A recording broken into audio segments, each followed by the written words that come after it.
Ladies and gentlemen, boys and girls of the YouTube world, CJ Rose's back in the building. Welcome back to the channel. All right. NXT No Mercy has come. NXT No Mercy is finished. It is done. It's finito. Solid show. As usual, all NXT PLEs are pretty solid. Everything all good. So I actually didn't have much to say for each match. So what I'm going to do is I'm going to combine it all into one video. Because when I was looking at my notes, I said to myself, yeah, a couple of these videos are going to be like 2-3 minutes because I don't have much to say. So I figured I might as well put it all together, saves time, and just saves time. You know what I'm saying? So that's what we're going to do. We had 6 matches tonight. Let's hop on to it. So we opened the night with the NXT tag titles on the line as Chase U, Andre Chase, and Ridge Holland defended against the former tag team champions, Nathan Frazier and Axiom. I ain't gonna lie to you. Hell of a tag team match. This was one hell of a tag team match, bro. So many kickouts. I didn't know when this match was gonna end. I don't know how it was gonna end. But this was a very great match. Andre Chase is really showing that he can really go. And I think this is probably Ridge Holland's best showing since being in WWE, honestly. I think it's his best showing. I'm still mad at him. I'm still mad at him for 2 years ago when he hurt Big E. I'm still mad at him, 100%. But I got to give him props. The man put on a hell of a performance here. And shockingly enough, we got new tag team champions. So Nathan Frazier and Axiom win back their titles, surprisingly. Which almost begs the question is why the hell did they lose it to begin with if they were going to get it back anyway. And then we find out why they lost them is because once the match ended, Ridge decided to beat the hell out of O'Reilly, Hudson, and Andre. Beat Andre so much that he did the Redeemer on the announce table, the Redeemer being his finishing move, which is pretty much a Rampage DDT. The same DDT that Paige used to do in WWE. That's Ridge Holland's move. He calls it the Redeemer. He did it on announce table. Announce table never break. Now I automatically always think that if the announce table never breaks, that it hurts more.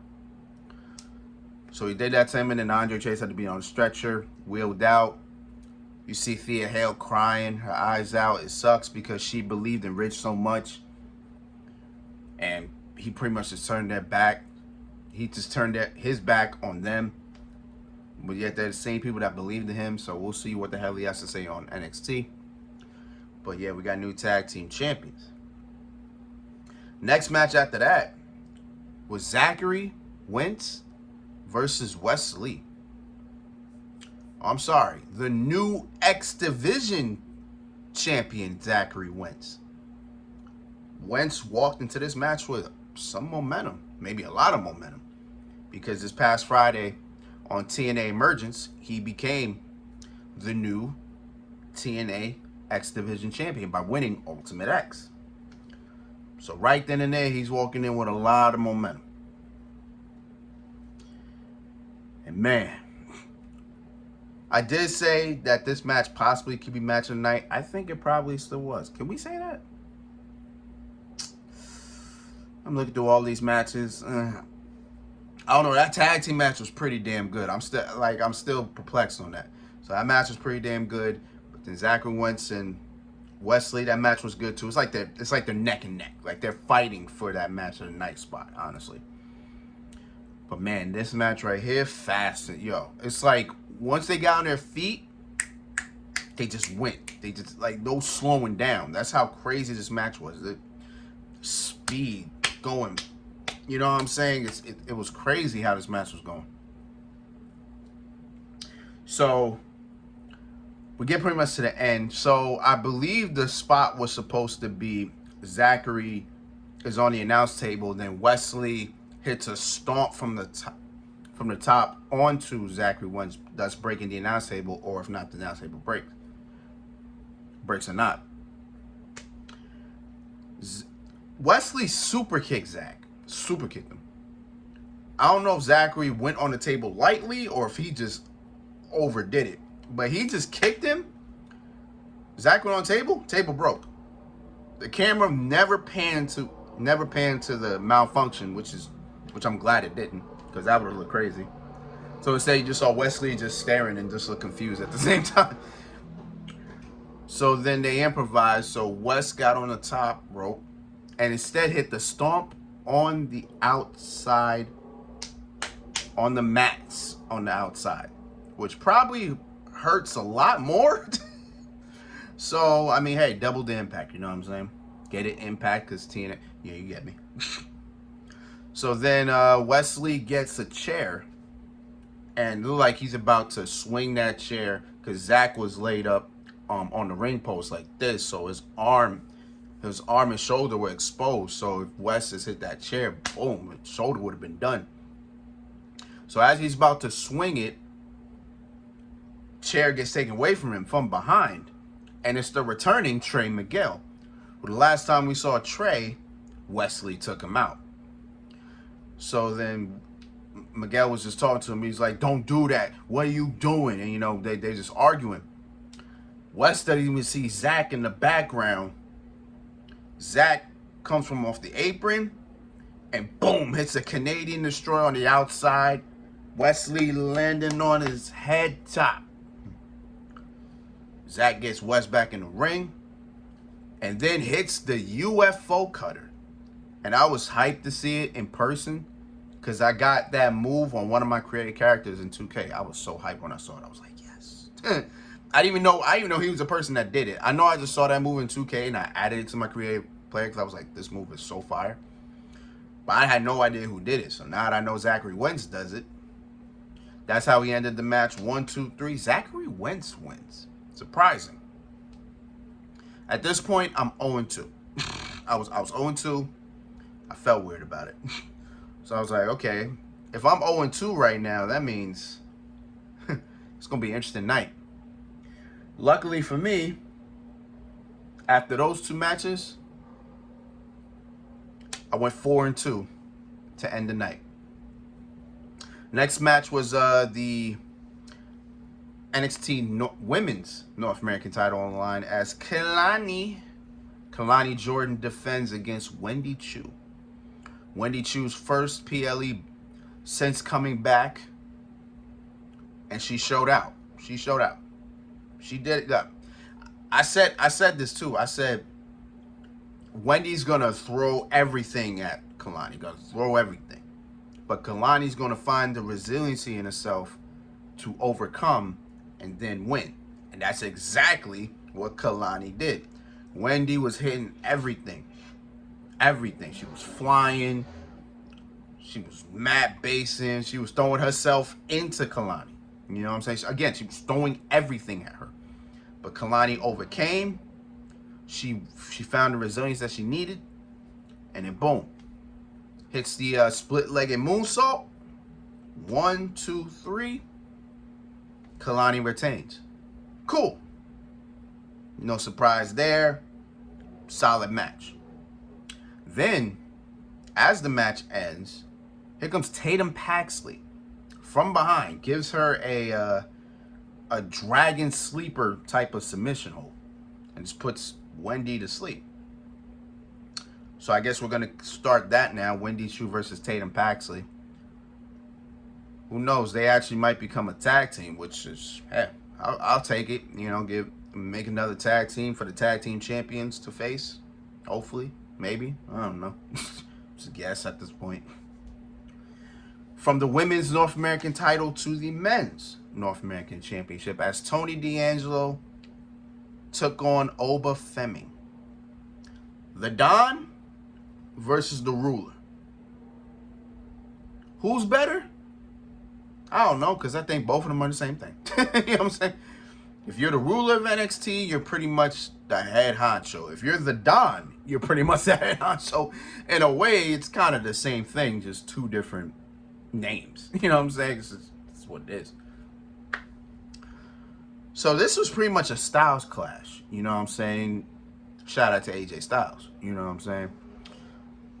Because Oba Femi, big guy, 285 or 280. I don't know. And when I heard that weight, I said to myself, how is Randy Orton heavier than Oba Femi? That's crazy to me. But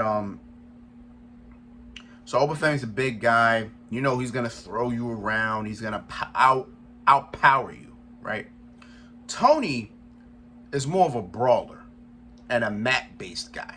You know what I'm saying? He'll keep you grounded, and of course he'll throw them lefts and throw them rights.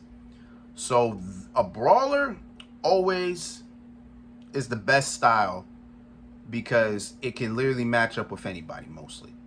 Then you got a technician, you got technicians, the submission specialists, things like that.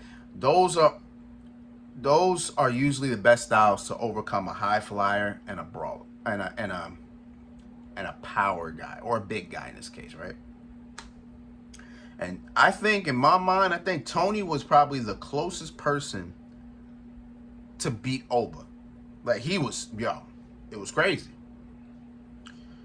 And I believe this when Oba hit the powerbomb. The pop-up powerbomb. Boom, he hit it. Covered. 1, 2, Tony kicked out. I was like, oh. Because Tony became the first person to never kick out. Became the first person to ever kick out of that powerbomb. Because every time Oba hits it, it's over. This time around, Tony kicked out. So now I'm like, okay, let's figure out what Oba's gonna do. And we found out.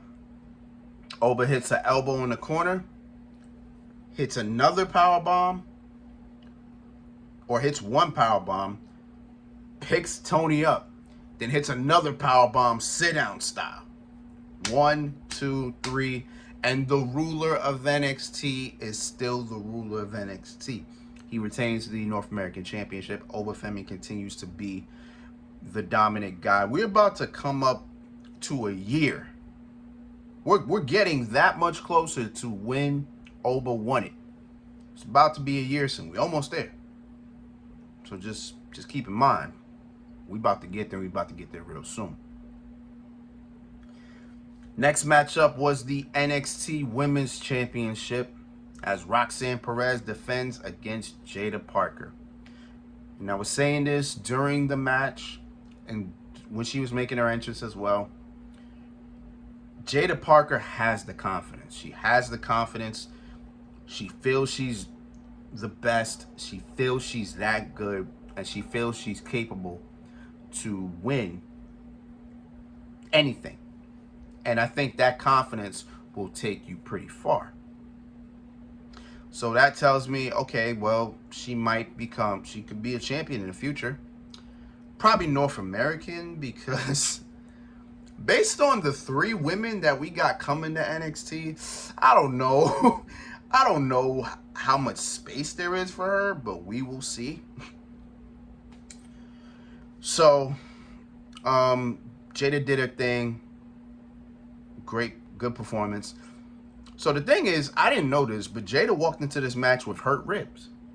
I don't know where she hurt her ribs, and I don't know how she got injured, but she wasn't walking into this match 100%. So now I'm like, okay, this is interesting. And Roxanne Perez knew that and worked on them ribs for most of the time. It wasn't until Jada Parker was able to withstand the pain and come back and do what she do. So then Jada finally hits the hip attack, which bothers me. That move will forever bother me because I feel like she needs a new move. Like, she needs a different finish. If you're going to be a future champion, you need a different finish. Because unless your hip is made of steel, Like, you got a steel plate in there? I'm not going to sit here and believe that your hip is that powerful. You know what I'm saying? Like, I'll never believe that. Granted, Jada got cakes. I will say that. She got cakes. They are there. You know what I'm saying? Boom. Like, bow. It's right there. But, I don't know. But, so she hits the hip attack, but Roxanne falls to the outside. So then she's about to go for it again. Roxanne ducks out, and then Jada, boom, goes through the barricade. So then Roxanne Perez takes advantage. It's a pop rocks on the outside. Then by the time they roll back into the ring, Roxanne Perez quickly recovers, hits a pop rocks in the ring. 1, 2, 3, Roxanne Perez retains. So everything's all good. Until one of my predictions from a while ago was coming true. Because somebody made their debut in NXT. And it was the woman who just left Japan this past week.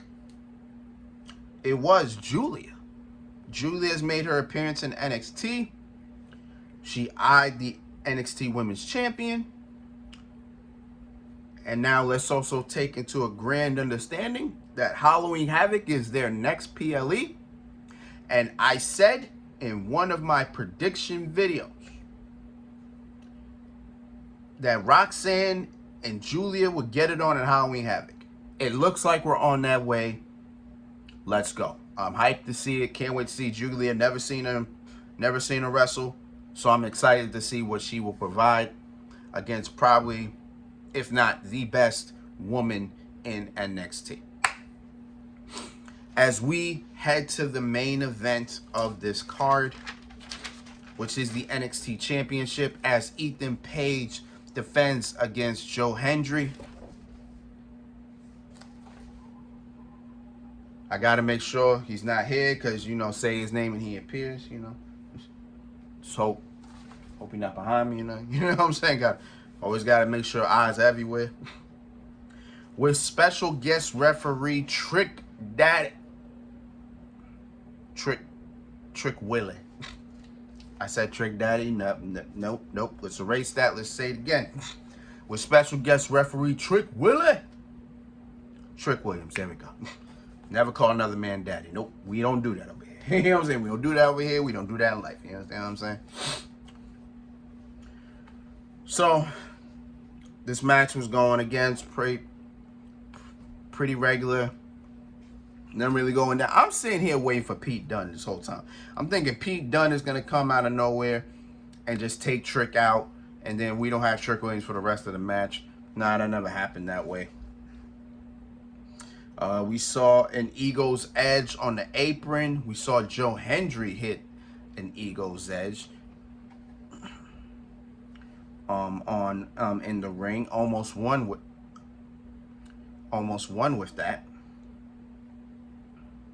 So then Joe Hendry hits. So Joe Hendry has a choke slam, and I guess that's his finisher. It's called the standing ovation.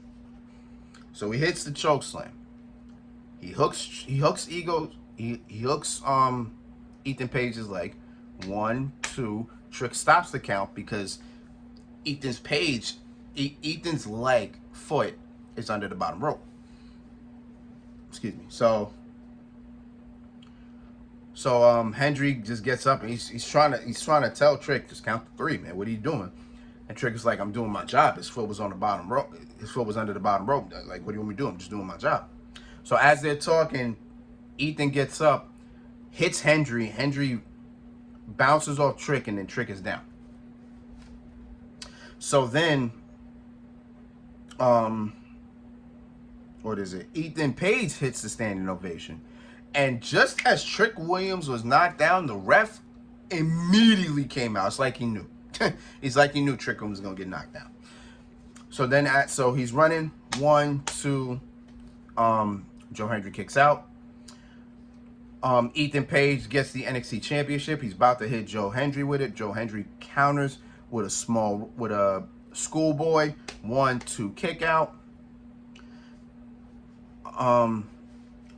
Then Ethan Page gets up and boom, hits a DDT on Joe Hendry on the title. I think the ref literally saw that and just let it be. I was like, okay, but you know, I don't think that would be a DQ anyway.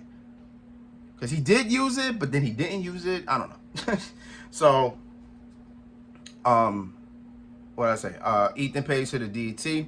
He's hooks leg.